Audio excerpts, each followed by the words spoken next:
Hello and welcome to Planet Power Tarot. This is for the sign of Leo, and this is for this, the month of, December 2022. Now, Leo, we're just going to go ahead and grab an oracle card to start this reading, but I want to thank you for stopping by and sharing your time with me. I always appreciate it. Beyond the ego, surrender to the flow of life. Beyond the ego. Okay. Card is asking for a little bit more balance, maybe. Balance of spirit and ego. Let's find out. We'll grab a few tarot for some guidance. And again, Leo, this is for the month of December 2022. Here we go. The Empress. Well, this is a card that suits you, Leo. This is about love and beauty and opulence and splendor and abundance.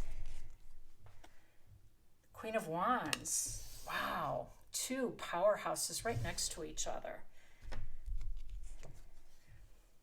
Ace of Wands.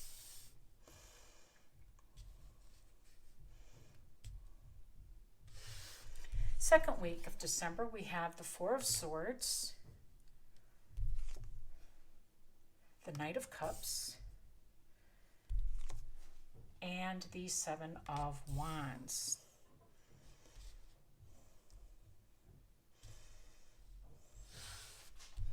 Third week of December, the Wheel of Fortune. There's some Jupiter power coming in here. I like it. Justice, Libra. Beautiful. Five of Swords.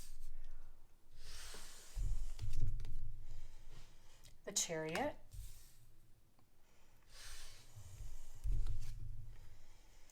Queen of Cups.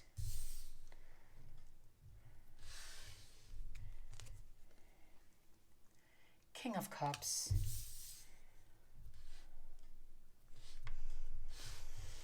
And we have a story. Let's talk about beyond the ego. Now,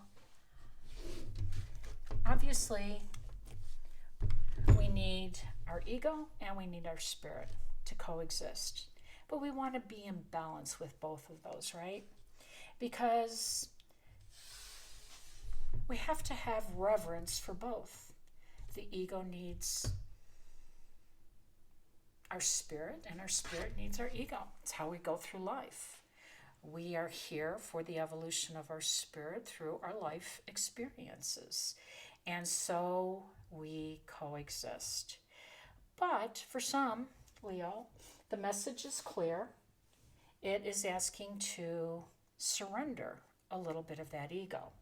Now, we know that Mars is retrograde till mid-January.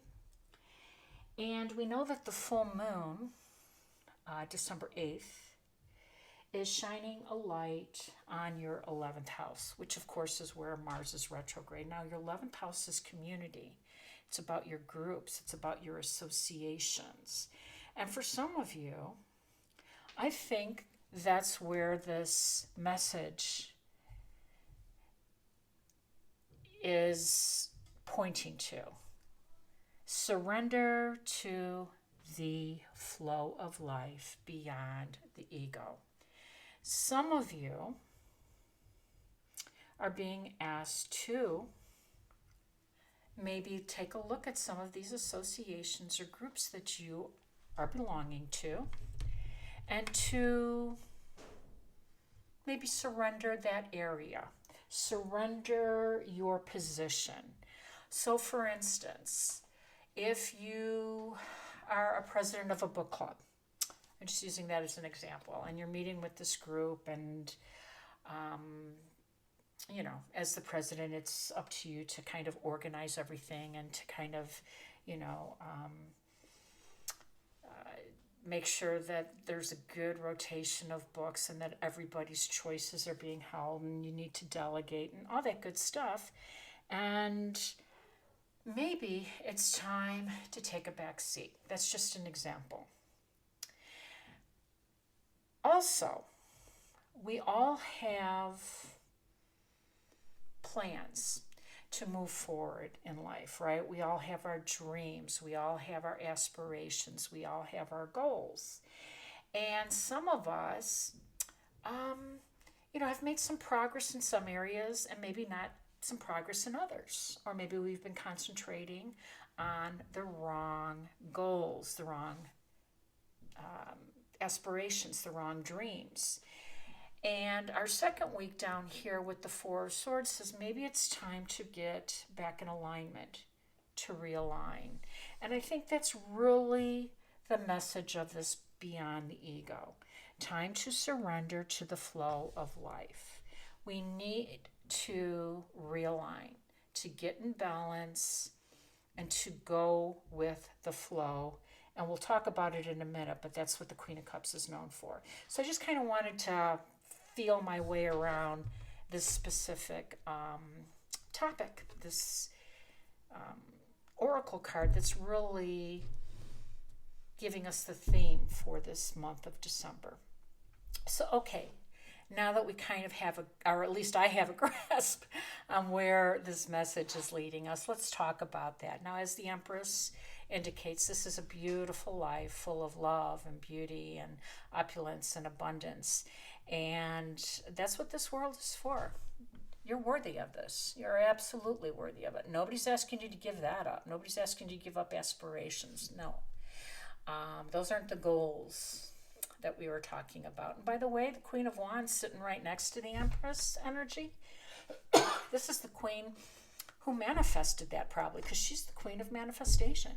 She is your energy. She operates on a high vibe, Leo. She is passionate. She is determined. She is confident. She is you. She attracts the right people, the right situations, the right opportunities literally fall in her lap because everybody wants to be around her. She has this, je ne sais quoi. People want to be around it. They just like the energy, right? And this is you. This is your energy. And you still have it, but you might not be looking at everything clearly. Meaning, since this moon, this full moon, is illuminating your 11th house, and Mars is retrograde and asking us to reassess, realign, review, which is what the Four of Swords says. We need to take a look at what that means for us in our groups and our associations, which is, of course, what the collective, what the 11th house really is all about. So you're going to do that. You're going to review it. You're going to take a look at it and get back in alignment. And you're going to release some of your determination. As much as we love the Queen of Wands, it's not always about pushing forward our agenda. And with Mars retrograde, by the way, that's exactly what we're not supposed to do. It's not time to push it. Because when you see the third and fourth week, we'll talk about the natural flow of things, right? Things moving in the direction of our dreams when it is divine's timing, not our timing. All right, so now we have the Knight of Cups, and the Knight of Cups really does represent an emotional opportunity. This could be a cup of love because obviously the Knight of Cups represents your knight in shining armor. It also represents something you're emotionally attached to. So we have this opportunity to open ourselves up to what's coming in, because that's what the message is, to get in flow. And to get in flow means to receive, not to always push, to be in a receptive mode, right? And I like it. I like it a lot. So the last card in the second week is the Seven of Wands. Now the Seven of Wands represents a little bit of a defensive energy.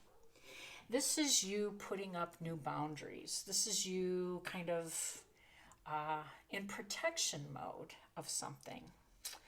And when we do that, sometimes we're cutting ourselves off to the energy that's coming in. And that sometimes blocks the flow. So it's just kind of a cautionary card. We're not sure we really want to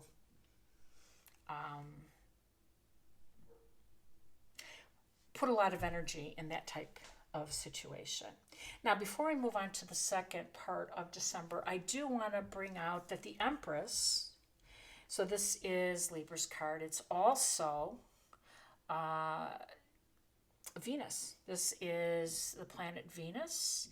As I said, this is about love and beauty and children and fun and all that stuff. Now, we know that on December 22nd and 23rd, the sun and new moon is going to be shining a light on your sixth house. Now, your sixth house, of course, is day to day. It's also about your health and your vitality. And that the Four of Swords is directly underneath the Empress card.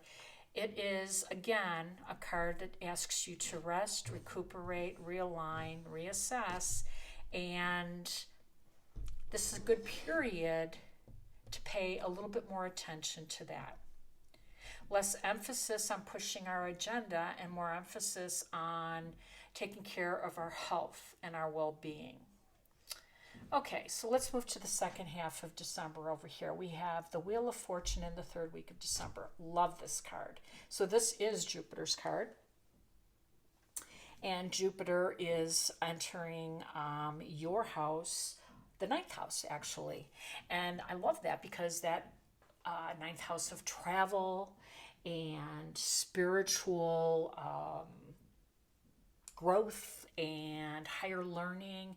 It's a beautiful, expansive, and a nice placement for you, Leo. It is. And it's a perfect time to do it because you're concentrating on your well-being, and that certainly falls in line with the mental. It's the mind, body, spirit connection, right? So I love that. And don't forget that the Wheel of Fortune is fated direction, right? It's always fated direction. So Jupiter moving this Wheel of Fortune towards your destiny is something to pay attention to. And right next to it is Justice. This is Libra showing up saying the wrongs will be put right, that we will be in balance, that we will be in balance is a big key for, right, the spiritual alignment and our mind, body, spirit, which is a really big theme for you. Now, here we talk about a little bit of discordant energy. Five of Swords represents challenges. It represents disagreements, not seeing eye to eye. And remember, this is where Mars is retrograde. Mars is retrograde in your house of community, friends, groups, associations. And it's okay if some of them move on because it's just time for that. It's the natural order of things. You know, not everybody is meant to stay in our lives for a lifetime. They came into our life for a period where we were able to learn and grow and, you know, give and receive, but that the Justice card is right next to this. This makes me feel that there was some of your relationships out of balance. And some of those imbalances have caused some disruption in your life. And honestly, Leo, if people are not able to match your efforts in your friends group, it's okay for them to go, right? So that's kind of what I'm picking up on that. Now, for the fourth week, we have the Chariot. And of course, the Chariot is all about moving past your obstacles, moving forward, kind of getting around some tough issues. And you are capable of doing that without a doubt. And Leo, this is a time, you know, to move toward those goals, to move toward the finish line, and to take the reins. It is time. The fourth week will open up opportunities for you to move, and I love it because the Queen of Cups and the King of Cups, powerhouse couple, these cards are in the flow. Surrender to the flow of life. And the Queen of Cups and the King of Cups are known for being in the flow. That is their secret sauce. They're always perched at the edge of the sea. And what I mean by that, by just being in the flow of it, I'll be a little bit more descriptive with it. being perched at the sea. The tides that come in and the tides that come out, it's the rhythm of our world. And considering that water is like, I don't know, maybe 2/3 or 3/4 of our world, we have a lot of bodies of water here on Earth. And that is the rhythm. That is the rhythm. That is the flow that I'm talking about. And the Queen and King of Cups are masters of getting in flow. They understand when to push their ideas out, when the tide comes in and the tide goes out. They understand the rhythm, and they understand how the moon drives our tides. They are in tune. So beyond the ego, Leo, you have the capabilities, you have the abundance, you have the determination, the passion, the charisma, you have the energy on your side. You have everything to look forward to in December. Beautiful new fertile opportunities. Hold on to that vision, because it's going to come in. And at the end of December, around the 4th week, you will start to see the tide shift, just as the Wheel of Fortune starts to move, and the Chariot, which you're going to be navigating to get back to this beautiful new beginning that you've had your eyes on. I'm real excited for you, Leo. This can be a very pivotal time, for a beautiful way to end the year too, right? Making some progress. So if this resonated with some of you, please drop some comments. In the meantime, I want to wish you all balance, peace, and harmony. Take care now.